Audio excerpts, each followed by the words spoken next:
Mes amis, observez. Situation que madame mwen yé nan moment m'a enregistré vidéo ça. Nan enfance mwen te sofri an pil. Eu sofri abusos pelo Mauvais esprit tap abusé sexuellement. Ali começou a dor na Ça alma. mwen te commencé sentir douleur nan mwen. Foi quando eu comecei C'était nan moment ça mwen te commencé couper tête mwen.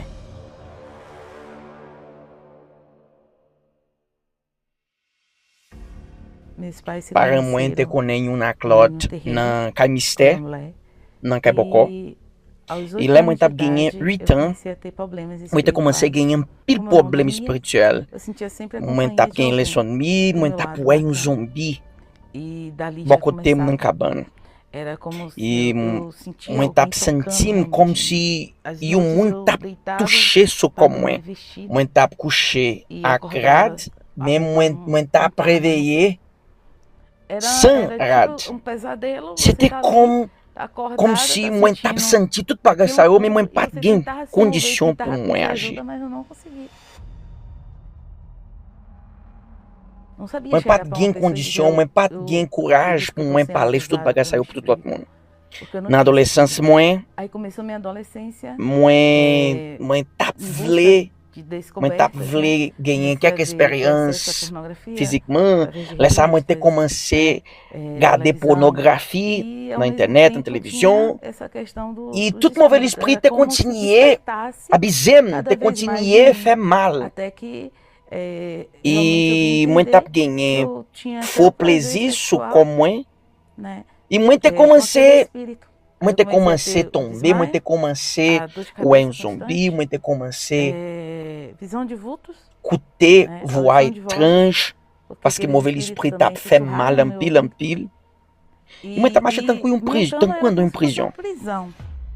Map sonje ki yon mam fami mwen tap te yon mam dan l'Eglise Universal, li te evite. Mwen te komanse patisipe nan servis, lè mwen tap gen 13 an mwen batise nan dlo.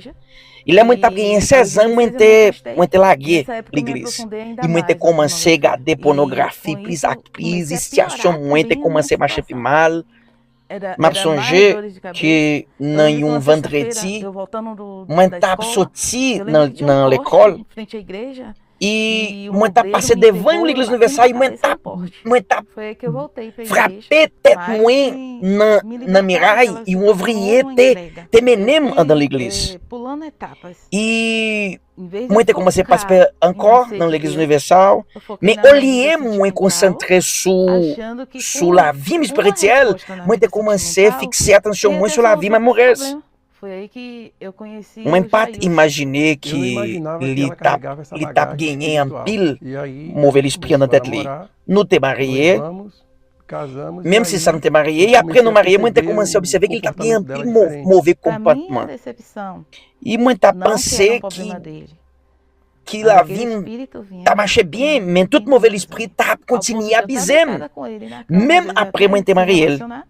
E mwen te komanse gen plezi ak mauvais esprit, men mwen pat gen plezi ak mari mwen. Yon jou, madame mwen te manifeste ak mauvais esprit, e mauvais esprit te dim ki madame mwen se pou yo. Lè sa, mwen te komanse pense pou ki sa mwen pa gen plezi ak mari mwen. Mwen te komanse pense sou tout bagaj sa yo.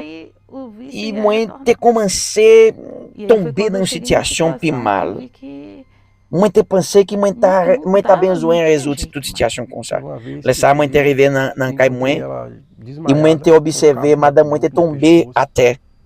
Nan lot fwa, mwen te rive, lè mwen rive an dan chanm madame mwen te mette di fe nan chanm li, paske li te manifeste ak mauvais esprit. Lè sa mwen te komanse genye doulè nan mwen. Sete nan moment sa mwen te komanse koupe tet mwen. Men pa konen ki jan, men tap genye fwa mwen tap koupe do mwen. Mwen te koupe tet mwen. Mwen te koupe tout pati kom mwen. Chanm mwen, piye mwen tap mache nan sityasyon terib. Paske se pa selman mwen te bouè sang mwen. c'était um moment que Marie mãe te arrivé andando com a mãe, ele te enregistré vídeo ça. Ele gravou o vídeo. Mes amis observé vidéo m'a enregistré sur madame mãe. Madame mãe a marché mal, mais moi pas jamais va ouer situation comme ça parce que bon Dieu moi va changer toute situation comme ça. Bon Dieu c'est avec moi. Parce que mes amis, moi pas capable de continuer garder ouais madame moi comme ça. Moi te gagné certitude que bon Dieu t'a fait un changement parce que bon Dieu moi c'est bon Dieu tout puissant. Non, après jour ça yo, moi te mandei une aide Marie moi parce que moi pas capable de continuer dans même genre. Dá pra continuar. E moi pas de force pour moi changer. Mais nous te allé jusqu'à évêque dans l'église universelle e moi te vider tout problème moi pour évêque ban nous une aide spirituellement e évêque te poser une question.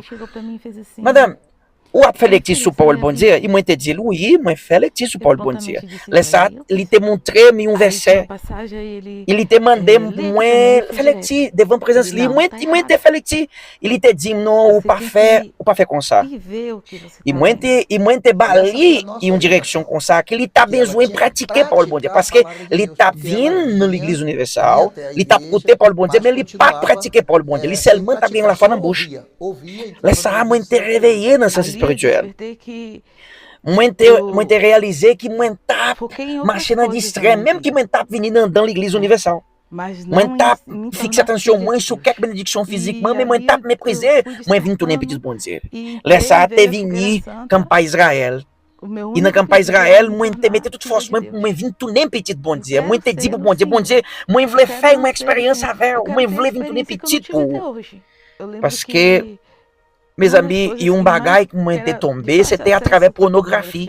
E moi t'a utilisé ordinateur moi pour moi utiliser pour moi agir dans pornographie. Là ça, bon Dieu te mandé moi vendre ordinateur moi pour moi sacrifier, pour moi mettre tout bagay sur l'autel. E moi te mettre sur l'autel avec sacrifice moi te mettre sur l'autel toute pornographie, toute l'injustice moi t'a marché. Là ça, te réveille un jour moi te délivrer tête moi pour bon Dieu.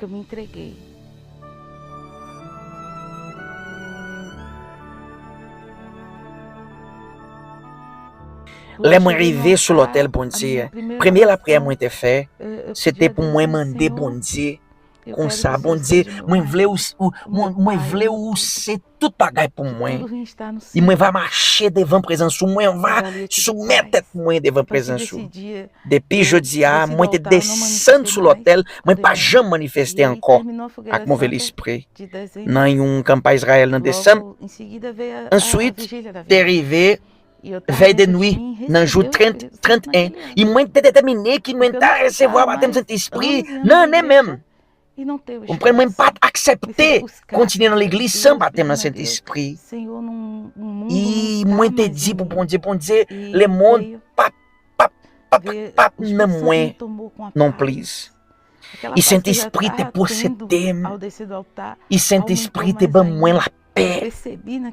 Moi te réalisé un changement dans tête moi te gagné une certitude, une assurance dans tête moi. E bon Dieu te ban moins certitude, une certitude inexplicable. Là eu vim tourner petit bon Dieu. Mes amis, imaginez, moi te recevoir uma vie nouveau devant présence bon Dieu vivant. E bon Dieu te fait grâce. Comprendre, e Saint-Esprit te possédé, il te arrêté en dans tête moi. Toute la vie, moi te souffri dans mes mauvais esprit, mais depuis le moment ça, moi te recevoir, bon Dieu vivant créé ça la claté en dans tête moi. Bon Dieu papa, il m'a te gagné assurance nette. E après moment ça, moi te embrassé Marie moi, e moi te bye félicitations pour Marie moi, parce que moi te recevoir dans le Saint-Esprit. Bon Dieu changer la vie moi complètement. Je dis à moi la paix dans mariage moi gagner la paix. Après madame moi te changer, te recevoir dans cet esprit, il te changer net. Je dis à nous gagner la paix, li pas marcher en colère, je dis à nous gagner la joie net, je dis à nous faire conversation. Je dis à Mãe ganhei com tanto mandando cai mãe, acmada mãe, parce que ele já recebeu a bater no Saint-Esprit. Bom dia te bam mãe, pegou o miracle sur la vie mãe, que mãe pat capable, ganha petit, jodi a mãe ganha petit, timoun. En vain, les mãe arrivé, mãe tá privé nan cai mãe tá poué, image Satan jodi a mãe, ouais, bon Dieu vivant, nan comportement, madame mãe, li ganha contentement, nous ganhei cai nan benediction. E bom dia ter fé no graça. Ça c'est um bagulho extraordinário. É gratificante. Même que moi pas mérité, mais à travers miséricorde, bon Dieu. Miséricorde, bon Dieu. Moi lá na mamãe ça. E moi vim todo petit bon Dieu.